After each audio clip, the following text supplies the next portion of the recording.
It looks good. I think a standard Newlands wicket to be expected. A little bit in it for both. So I think it'll be a fair contest between bat and ball. But yeah, the similar normal Newlands wicket that you can expect. As always, when I get to you guys, you ask me this question before we get time to chat to the selector. So we've got 13 in mind. Obviously, we've got Temba who's ready to go again. So it's between him and Theunis, and then also a decision between Morne and Lungi, which one we think will be better for the conditions. Yeah, I mean, we've got a lot of confidence in Temba. We know he's a high quality player, and obviously hasn't had a lot of cricket under his belt, but there's the quality is there. So as you rightly say, it's a good ground for him. So he'll reflect on that confidence and just bring it back into the game. And then the change, or the guys going home, there's a few, I think. So Morris is going home, and Olivier is the two going back. So then obviously, depending on the toss tomorrow, or when the toss happens, we'll send the rest of the guys back because they want to play in the 4-day games. I think it's really good for the game. I don't see a problem with having a fair system where a neutral guy sits and makes a decision and listens to both parties. I was there at that hearing, and I said to our people that even if we didn't win that case, that I was very impressed with the judge and how he listened to both sides, and he was very fair in the questions that he asked. So I think that process is really good. You should have a platform if you feel you've not done something wrong, where you can have someone that sits in the middle and has a fair, objective point of view of listening to both sides and then making decisions. So I think that process is really good. So I think it's fair. It's in the same in any, I think, business and stuff like that. If you feel you want to, I suppose you can call it, take them to court, there's a fair process. Yeah, I wish that I had this judge with me in Australia. But he's sitting on 1 point as well. Look, for me, it's not an issue. I don't feel like as I said, I don't push those boundaries at all. So it's not a worrying thing for me. Yeah, but there's one or two guys that it's important now they're on their best behaviour. As I said, there's always one or two guys in a team that is probably flirting with the line a bit more. So from our point of view, it's making sure that those guys are on a shorter leash, if you can say that way. Yeah, I mean, Lungi bowled really well the previous game. He's also got a little bit of a toe problem, which is probably why the consideration is happening between the two of them. I don't know exactly what it is, but it is bothering him. I mean, it is keeping him back a little bit. So if he's not 100%, then it's obviously a very easy decision for us. But what counts in Morne's favour is he's a very fit bowler. He can bowl long spells, and that's really important, I think, going to this test match, especially if we have only 3 seamers and a spinner.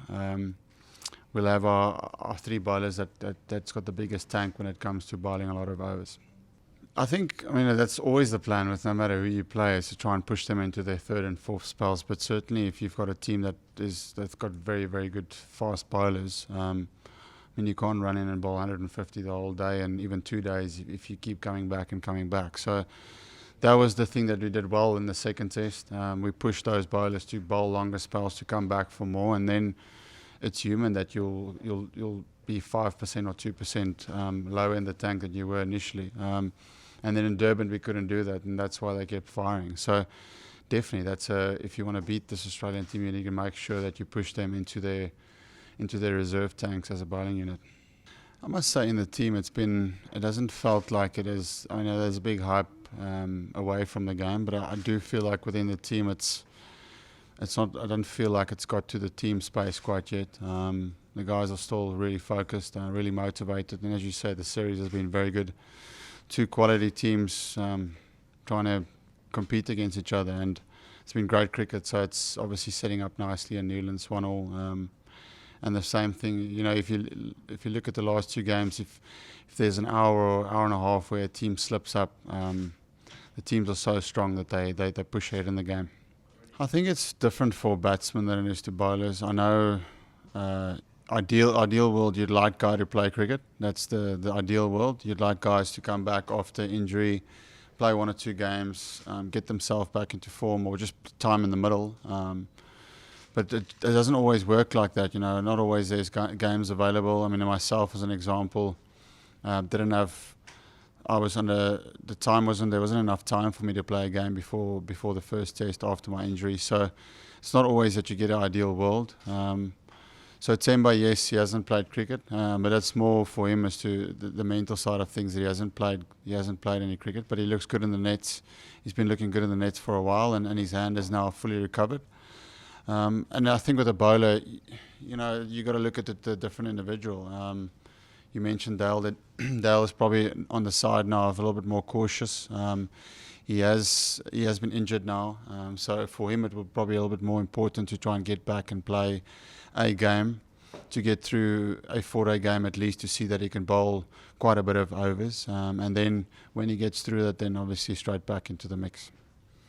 No, it's the same principle. I think with all good players, you want to try and make sure that you make it as tough as possible for them, especially that first hour or first 15, 20 balls.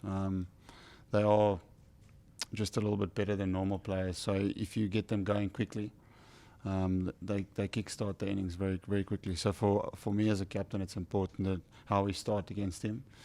And then the previous game, I think that he was on 1 of 15 balls or something like that. So it's just about making sure you particularly concentrating when you're bowling that first few balls at him, to make him not get off to that fluent innings, to make his innings get going. But he's a very good player, so I'm sure he'd be very, very hungry for runs this test match. It does take time. I mean, that's an honest reflection. It takes a lot of time, and the hearing was a lot of time. But I see that as part of my role as captain. You need to stand by your team. That's your role. You got to back your players up.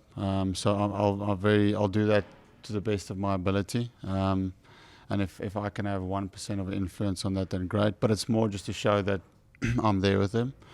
And then it's crucial that you still try and find a couple of minutes to find your own space. I mean, but that's the challenge that all captains have. They have to balance the two of your own. As a player, you're only really focusing on your own game. And as a captain, you're focusing on 11. But I'm used to that, and I enjoy that. So there's no complaints. You got off Steve Smith. I don't know. What did he say? Well, he wasn't charged though. So if he was charged, probably he would have asked. But KG was charged. So it's probably just his he's defending himself, and then a judge has got to decide if he sees that it was intentional. Even nothing that I was going to say was going to have any impact on that. He didn't even listen to a word. I wasn't even needed to talk. So his pure decision was made on he's the deciding factor, and if it was on purpose or not. No, it's important for me to make runs. Forget captaincy. I always say that you need to score runs. That's the most important job for any player or for any captain or any leader. So yeah, I've been the Aussies have been keeping me quiet this series. So the same for me. Very motivated to make a big play. It's really important. As I said before the series, in order to win these games against a strong team, you need your especially your senior players to step to the party. Fortunate for me, we had other guys stepping up the previous test match in Hashim and AB and Dean. So hopefully this test it's my turn. Yeah, we had a chat. Just standard stuff. Nothing different to any other match referees meeting has been in the past. How are we going to make sure that we play the best in the best spirit of the game? How does both captains see it?